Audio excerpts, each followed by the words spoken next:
I mentioned a few weeks ago a story about a little girl who purchased an item of jewelry. She and her mom and her grandmother were walking by some shops and they were doing some window shopping, and she saw a string of pearls. They were fake pearls and she wanted them so badly, and her mom would not allow the grandmother to purchase them for her, but the little girl had to work for the pearls.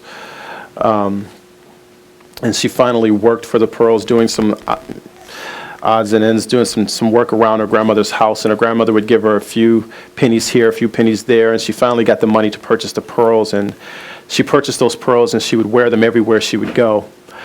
She would play in them. She'd take her bath in those pearls. She would go to school in those pearls. She would sleep in those pearls. She'd do everything with those pearls, and she never wanted to be without her pearls because it was something that she saw, something that she desired, something that she had to have, and something that she worked hard for.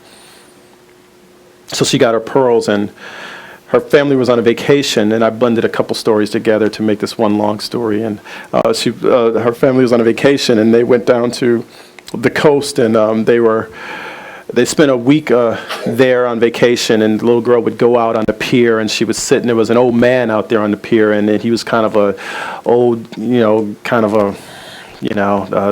kind of beard kind of thing going on there, and he was kind of a gruff kind of looking guy, old fisherman looking guy. Life had kind of beaten him up or what have you, and he had been fishing off the pier for a while and catching different fish, and he lived there, and he would catch clams or whatever, and he would take the pearls from the clams, and he'd have them in his little shack there, and he'd collect them in a can, and he and the girl developed a friendship, and she captured his heart. And the day was coming when they were getting ready to leave, and the little girl was there with the gentleman, and she asked as she was getting ready to leave, could she have a hug, and this is a man that nobody really talked to, and he wasn't a desirable looking kind of guy, and he didn't get a lot of affection, and it just melted his heart as he gave her a hug, but what she didn't know was that the older guy was, she had already captured his attention and captured his heart.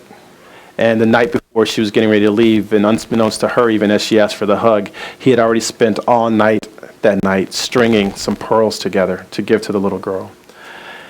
Now the thing is, when she gave him the hug, it just touched him, and tears were streaming down his eyes, and he looked at her, and he was getting ready to reach into his pocket to give her these pearls that he gave her, and then he said to her, sweetie, can I have your pearls? And she pulled back from him, and she looked at him. And all of this love that she had for him kind of disappeared, and a look of terror filled her face and filled her eyes, because she couldn't understand this old guy that she had grown to love, and all of a sudden now he was no longer this loving, wonderful guy that she met, but he was this weird guy asking for her pearls. And she couldn't understand that, and it frightened her, and she pulled back from the man, and she began to cry, and she ran off, and she ran to her parents, and she said, Mommy, Mommy, Daddy, Daddy, protect me from this mean old man. He wants my pearls. He wants my pearls. So she goes in the house, and she's crying, and the dad goes out, and he speaks with the older gentleman, and the older gentleman explains everything to him, and he reaches in his pocket, and he gives the pearls that he strung for the little girl to the man. And they go home, and the little girl's crying because she had a traumatic experience. The pearls that she worked so hard for, and this man that she had grown to love, now wanted the thing that was most dear to her. She goes home, and she's with her father, and every night she'd go up to bed, he'd tuck her in, and he'd ask her for the pearls, and she'd say, No, no, Daddy, these are my pearls. No, no, Daddy, don't be like the mean old man. No, no, Daddy, these are my pearls. And this happened night after night after night after night. And then finally one night he comes in, she's just weeping and sobbing and crying. And he said, What's wrong, sweetie? And she reaches over her neck, she pulls off her pearls, and she hands them to her dad, and she says, Here, Dad, you can have my pearls. And then he reaches into his pocket, and he pulls out the pearls that the old man had strung for her, real pearls, genuine pearls, cultured pearls. And he places them around her her neck. And he said, this is what the old man was trying to give you. Real pearls for your fake pearls. That's where we're at today in the Gospel of Luke. That's what I've been trying to share for so many weeks and been unable to share. That's what I believe God has for us, as he wants to give us real life. But we'd worked so hard at the life that we have. We've tried so hard to develop the faith that we have. We've tried so hard to develop the church that we have. We've tried so hard to become the person that we thought that we should be.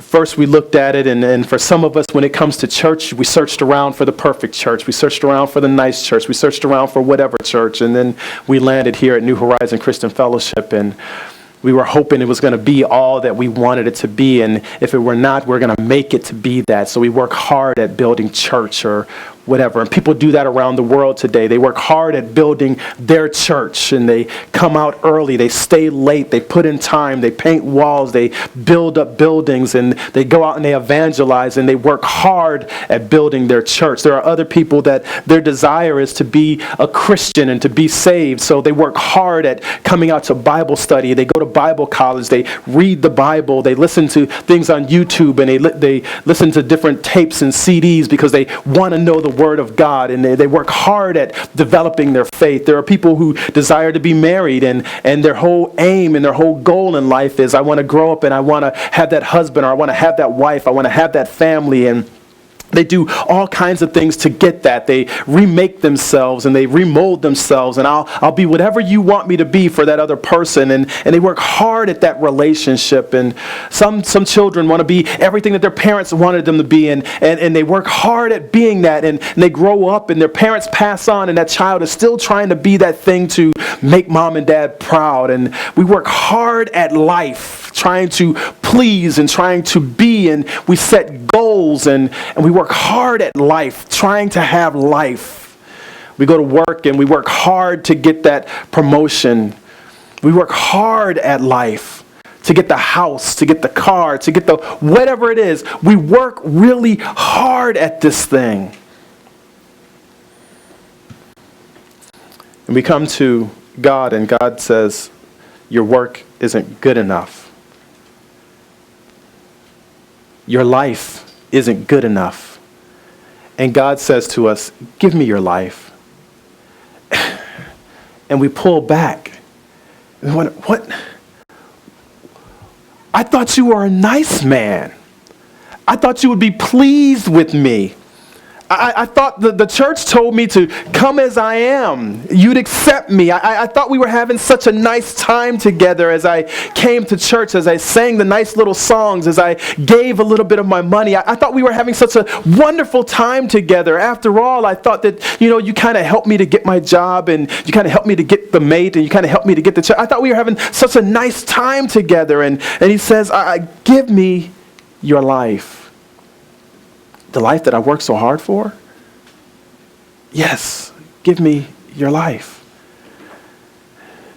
And we're reluctant to do that. And we'll give a little bit, and the things that we can't control, the things that we can't hang on to, the things that we can't change, the life hurts that hurts so bad, we'll say, I give this to you, God, but we give it to him, but we have it tethered to us. So you can hold on to it, but I still have the chain. It's still mine, still my hurt, still my accomplishments, still my religion, still my righteousness,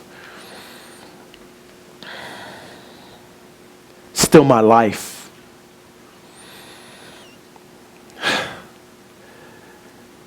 And God says, until you understand the true value of your life, you'll never give up your life. Solomon says it best. He says, I had the houses, I had the homes, I had the wives, I had the gardens, I had the wealth, I had everything. And he said, it's vanity of vanity. It's all worthless. It's all pointless. At the end of my days, after having everything, after amassing all the wealth, there was none richer than Solomon ever in the world. There was none wiser than Solomon ever in the world. And he said at the end of his days, this was all worthless. This is all meaningless. This all mounted to nothing. He said the thing that matters most is knowing God and doing his will. That's what matters most. But we hear things like that and we still say, that all sounds good and everything, but, it's my life, my marriage, my children, my situation. And we see the Word of God and we read the Word of God and we come to church and we hear the Word of God and we go away saying that Pastor sure did preach well and he sure does know his Bible and then the Word of God sure is applicable but I'm still going to do it my way. I'm still going to do it my way. God says to forgive, but God doesn't understand the hurt and the pain. Imagine this. He's nailed to the cross, pierced in his side, beaten beyond recognition by his very creation, and he doesn't understand your pain? Yeah. And he's the one that said, Father, forgive them. They don't know what they're doing. Yeah. But you don't know what I'm going through. All I want is for someone to believe in me. His brothers didn't believe in him. He came to save. They made mockery of him. Why don't you go up to Jerusalem? You're supposed to be the king, right? That's where you get a captive audience. Why don't you go on up there? Jesus, this is what James and Jude and Joseph, this is what his brothers said to him, mocking him. Go on up to Jerusalem. This was just before he died. They didn't understand. You think people don't understand you? They didn't understand him either. Today, Jesus says, give me your pearls. Give me your children. I know you love them so much. I know you prayed for them. I know they mean the world to you. I know you sacrifice everything. You sacrifice your faith for your children. You don't say you do that, but you sacrifice your faith because you would spend time and money and energy on your children that you could be spending in the Word of God. But these are my children, and this is the only chance I'll have with them. Well, this is your life and the only chance you'll have with it. What are you going to do with it?